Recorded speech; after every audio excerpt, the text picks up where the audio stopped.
My name is Oliver, and I'm 33. I don't usually post on Reddit, but after what happened at my grandfather's will reading, I've been sitting on this story for a while, not out of fear or guilt, just processing, I guess. You grow up thinking family means something, and then one day, you watch them tear each other apart over what's left of someone you actually loved, someone they only remembered when it was convenient. My grandfather, Arthur, was my hero, the kind of man who didn't say much but always showed up. When I was 8 and broke my leg falling off a skateboard, he was the one who stayed with me overnight in the hospital. When my dad walked out on us a year later, it was Grandpa Arthur who helped my mom keep the lights on. We moved into a small rental across town, and while the rest of the family lived comfortably on his dime, new boats, vacation homes, renovations, we got by barely. I think that's why he trusted us most, because we never asked for anything. My mom is his youngest daughter. She doesn't talk much about her siblings, and when I was a kid, I didn't really understand why. I remember once asking why we never went to Aunt Vanessa's pool parties like my cousins. She just said, some invitations come with strings. At the time, I thought she meant we just weren't close. It wasn't until years later I realized the truth. They saw her as the charity case, the one who married a loser, had a problem child, and ended up dragging Arthur down with her. That was the story they told themselves. It made them feel better about bleeding him dry. Grandpa never said anything bad about them, not once, but he did small things, quiet things that told me he knew, like the way he'd only ever bring me, not my cousins, to his workshop where he carved those beautiful wooden clocks. Or how he insisted I be the one to fix his old record player instead of hiring someone. He'd say, some things you hand down with your own hands, not just money. I didn't realize how literal he meant that until after he got sick. Pancreatic cancer is cruel. It's like watching someone shrink into themselves while pretending they're not. When he was first diagnosed, the family chat lit up with empty sympathy. Let us know if you need anything. Wishing you strength. We'll visit soon. And then silence. A few weeks later, I found out Uncle Greg had used Grandpa's name to close a real estate deal. Aunt Vanessa tried to get him to transfer the deed to the lake house to her before anything happens, just to be safe. It was disgusting. But Grandpa didn't get angry. He just smiled that quiet smile of his and said, the truth comes out eventually. It always does. That's when he asked me to start helping with some things. His finances, the property records, even his voicemail. I thought he just wanted company. Looking back now, he was setting the stage. The last few weeks of his life, I spent nearly every day with him. We'd talk, sometimes for hours. Other times, we just sat, the TV humming in the background. He asked a lot of questions about my work, my life, my plans. He even made me promise I'd fix up the workshop one day, turn it into something meaningful. I didn't understand why he kept bringing that up. Not until the final week when he handed me a small envelope with a USB drive inside. Don't open it yet, he said, his voice raspy. There'll be a time when it makes sense, you'll know. I nodded, I didn't question it. I couldn't, my throat was already too tight. He passed 3 days later, peacefully in his sleep. My mom was with him. She held his hand until the nurses came. The funeral was polite, controlled. Aunt Vanessa cried loudly, which was ironic considering she hadn't seen him in months. My cousin Jamie, her son, posted a picture of the casket with some cheesy quote about legacy and family. Uncle Greg gave a speech about how Arthur was the glue of this family, even though he hadn't returned a single call during Grandpa's last month alive. I stayed silent. My mom stood beside me, her face unreadable. Then came the will reading. It was held in Grandpa's study, the one with the leather armchairs and the smell of pine and pipe tobacco that never quite faded. The lawyer, Mr. Pearson, was an old friend of Grandpa's, sharp guy, serious. He didn't waste time with small talk. As soon as everyone sat down, he opened the folder and began reading. The first part was standard. Small bequests, donations to charities, a few personal items left to old friends. Then he got to the part everyone was waiting for, the big stuff. To my daughter, Vanessa, he read, I leave the sum of $1 as a token of my affection and a reminder of the countless more you took without asking. The silence was instant. Aunt Vanessa let out a small laugh, like she thought it was a joke. Mr. Pearson didn't even blink. To my son-in-law, Greg, he continued, who knew how to ask for more. I leave the pleasure of earning something on his own for once. That's when the whispering started. My cousin Jamie leaned over to his sister and muttered something. My mom sat frozen. I stared straight ahead, my heart thudding in my chest. Mr. Pearson cleared his throat. To my grandson, Oliver. Everyone turned to look at me. I leave the house, the lake property, the workshop, and the remainder of my estate to be used at his discretion, without interference. The room exploded. What? Vanessa barked. He barely even visited him. He wasn't there when Dad needed him. Greg shouted. You mean when he needed help eating? I said quietly, because I was the one cleaning up after him while you were in Barbados. They all started shouting at once. Accusations, curses, protests about fairness. And that's when Jamie, smug as ever, said, You didn't even visit him in the hospital. I didn't respond. I reached into my coat pocket and pulled out the envelope Grandpa had given me. I slid the USB drive across the table toward Mr. Pearson. He said this should be played today. I said calmly, in front of everyone, What is it? Aunt Vanessa sneered, Some fake video you made. Mr. Pearson stood, walked to the TV in the corner of the study, and plugged in the drive. I looked at my mom. She hadn't said a word the entire time. Her hands were folded in her lap, trembling slightly. Then the screen lit up. Grandpa's face appeared. He was in his chair by the window, sunlight casting lines across his face. He looked tired, but his voice was clear. If you're watching this, he said, then you've already heard the will, and judging by the noise, some of you aren't too happy. That's fine. I expected it. The room went quiet again. He leaned forward, but before you say anything else, there's something I need you to know. He took a long breath in the video, his fingers curled over the armrests, knuckles pale, but his voice never wavered. I wasn't planning on making this, the Grandpa said. Honestly, I thought I could just let the paperwork speak for itself. But then I heard about the little meeting Vanessa had last month. You remember that, don't you, sweetheart? The one at your house where you discussed how to nudge me into signing things while I was still coherent. Vanessa's face went red instantly. Her lips parted like she was about to say something, but no sound came out. Jamie glanced at her, his smug grin gone. I might be old. Grandpa continued, but I'm not blind or deaf or stupid. And I certainly didn't forget the times I asked for a ride to the doctor and got told, we're out of town, sorry. Or when I mentioned I was feeling weak, and the response was, maybe you should get someone to help you full-time. As if I wasn't surrounded by family who claimed to love me.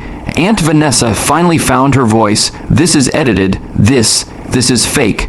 Mr. Pearson turned to her, his expression stone cold. This video was recorded in my presence, dated, time-stamped, and witnessed. On screen, Grandpa let out a soft chuckle. But not everyone treated me like I was a burden. Not everyone came around just to ask for a favor or dangle some sob story about mortgage payments. Oliver, he came without asking, sat with me, read to me, cleaned up after me. He didn't care about what I had. He cared about who I was. That's why I chose him. Uncle Greg leaned forward, his jaw tight. This is ridiculous. He never even liked being in the house. He hated the lake. This was all supposed to go to the family, not just one person. Grandpa must have anticipated that too, because the video kept rolling with brutal precision. Greg, you always said I should modernize the will, make it easier to divide. You meant easier to take. You lied to me. You forged my name on a vehicle transfer 2 years ago. Remember that. You told me the DMV messed it up. I let it go. I shouldn't have. Greg's face went white. And Vanessa, Grandpa said, his eyes hard now, I know about the bank account in your name that you opened using my power of attorney signature. You transferred nearly 20 grand into it before I caught on. Claimed it was reimbursement for years of caregiving. I have the statements. Vanessa actually stood up. This is a setup, she snapped. This is insane. You can sit down. Mr. Pearson said, there's more. I watched as my grandfather's face softened slightly on the screen. As for the rest of you, I want to say this clearly. I didn't do this out of spite. I did it because I spent the last 2 years of my life watching my family treat my illness like an obstacle to their inheritance. The only person who never asked me for anything was the one I gave everything to.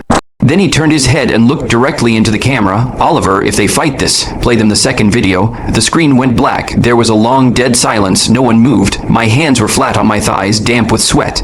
My heart pounded so hard I could feel it in my ears. Vanessa slowly sat back down, her eyes wild, flicking between me and the TV. What second video? James asked, his voice cracking. I didn't answer. Mr. Pearson did. It's locked and secured. If necessary, it will be submitted in court, along with medical records, legal documentation, and the signed witness reports. Court, Greg repeated. You think this will hold up in court, Mr.? Pearson turned a page in his folder and said coolly, "You're welcome to contest the will, but I should warn you, Mr. Caldwell retained an attorney months ago in anticipation. You'll find your legal options are limited." Vanessa laughed again, a strained, jittery sound. "So what? Oliver gets everything, just like that?" "No," I said finally, "not just like that." Everyone turned to look at me again. I leaned forward, elbows on my knees.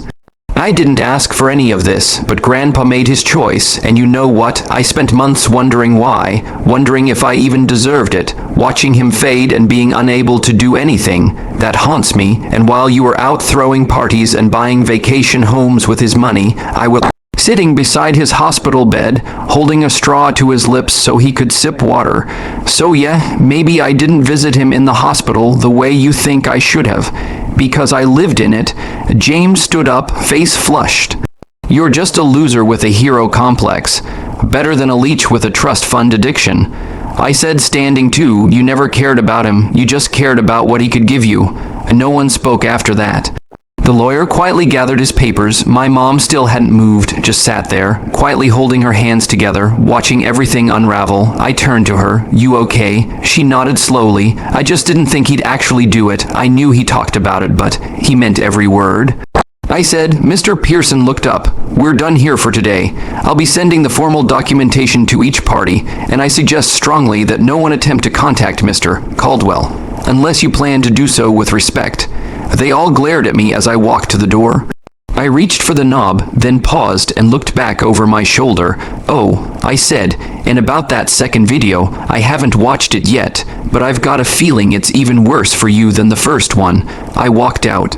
But that wasn't the end of it, not even close, because what came next wasn't just the fallout. It was the real reason Grandpa recorded that second video, and what he asked me to do with it, and that's where the real revenge begins. Decline. Understandable, given the circumstances. My client is hoping for an equitable resolution. "You mean a buyout?" I said flatly. He chuckled. "I wouldn't call it that, but yes, an arrangement that avoids ugliness on both sides." I looked out the window at the maple tree swaying in the front yard. "Did Greg tell you he stole from the estate?" There was a pause. "I'm not aware of any such." "I have the bank records. I have a notarized statement from the day Grandpa revoked his power of attorney. I have a video of Grandpa outlining every illegal move your client made. You want to go to court? Go ahead. Just know, you're going to lose." Another pause. Then a sigh. "May I speak candidly?" "No." I hung up. That evening, I got a knock at my front door. It was Jamie. He stood there in a puffy jacket, holding a six-pack of cheap beer like he thought that would erase everything. His eyes darted past me like he expected someone else to be home. "Can we talk?" he asked. I didn't say anything. He shifted on his feet. "Look, man, I know they've been pushy, but we didn't mean to mess you over, okay? It's just, this family's complicated. Grandpa always treated you like the golden child. You thought if you ignored him long enough, he'd still give you everything." I said. "You thought just showing up for the funeral was enough?" His jaw tightened. "I just want to make things right." I stared at him for a long time. Then I said, "Then go home. Tell your mom and your uncle to drop the suit. And tell them, if they don't, I'm not just defending Grandpa's wishes. I'm going public." He blinked. "Public?" "I've got emails, texts, copies of everything. If they want to fight dirty, I'll show the world exactly who they are." He didn't respond. He just stood there for a second, then turned and walked back down the steps. But something in his expression told me it wasn't over. Not yet, because the next morning I got a letter in the mail. No return address, just one sentence typed in bold across the page. "You think you won, but he never told you everything." And beneath it was a photo of me as a child sitting in Grandpa's workshop next to someone I didn't recognize. A boy, maybe 10 or 11, same hair color as me, same sharp chin, only I wasn't an only child. Or so I'd always thought, and that's when everything shifted. For hours, I stared at that photo.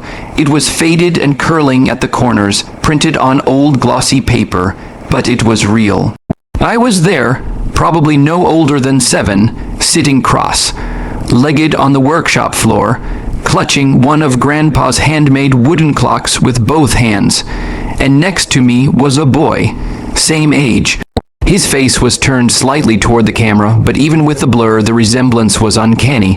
Not just to me, but to Grandpa, that square jaw, the arched brows, the way his hand rested on my shoulder like he belonged there. I flipped the photo over.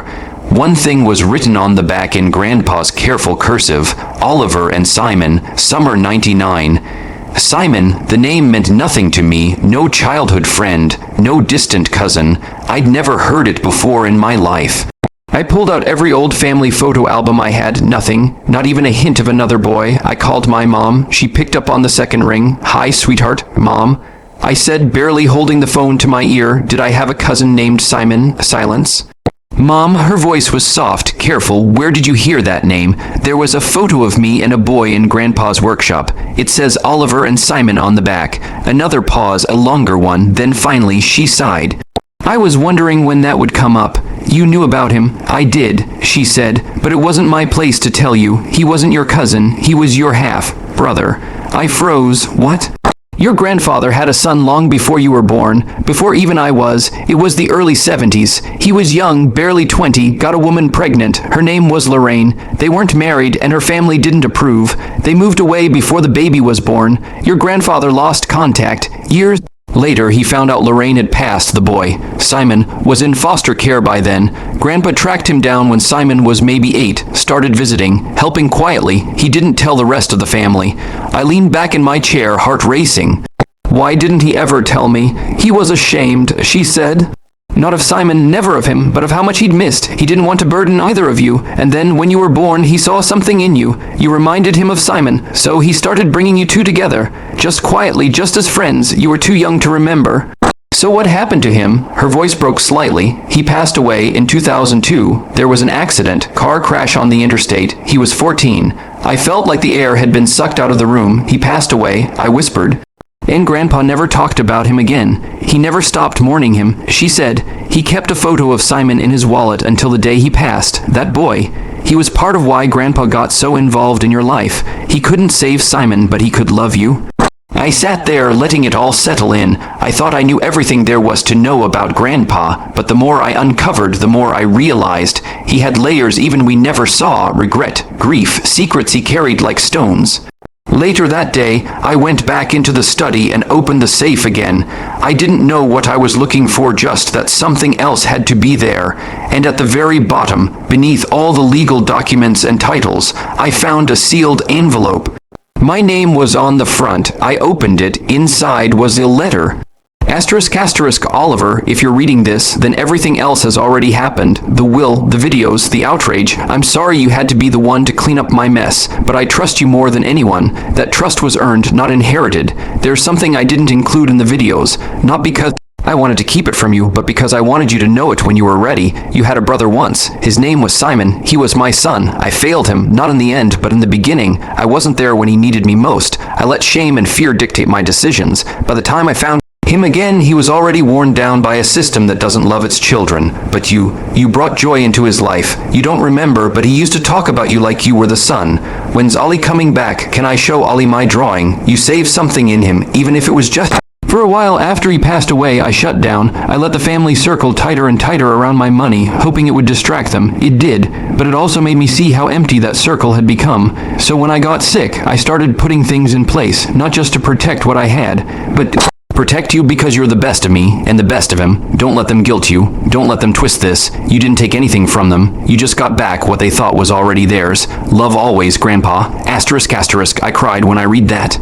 Not quiet tears either. Full ugly sobs that shook my shoulders and stained the paper. I read the letter again and again until the words blurred. In the days that followed, the lawsuit collapsed. Once Mr. Pearson presented the full records, video testimony, and the paper trail. Their attorneys advised them to settle. They signed the documents quietly with forced smiles and bitter eyes. Vanessa tried to corner me in the parking lot afterward, all syrupy sweet. We just want what's fair, she said. I looked her in the eye and said, so did Grandpa. She didn't speak to me again. Greg vanished. Word got around that he sold his house and moved to Arizona. Jamie unfollowed me on every social platform and posted a vague quote about snakes in the family. In me, I stayed. I moved into the house. I cleaned up the workshop, restored the old clock tools, repaired the record player. I even found some of Simon's drawings in an old box, crayon sketches of birds and trees, and a rocket ship labeled Ollie plus C's Space Adventure. I framed that one. One night, a few months later, I stood by the lake watching the moon reflect off the still water and thought about how everything could have gone so differently. How one man's silence, his quiet love, his secret pain had shaped all of this. I thought about Simon, how I barely remembered him, but somehow still felt like he was part of me, and I thought about Grandpa, about his voice, his steadiness, his quiet revenge. He didn't just leave me a house. He left me the truth, and that was worth more than all their inheritance combined.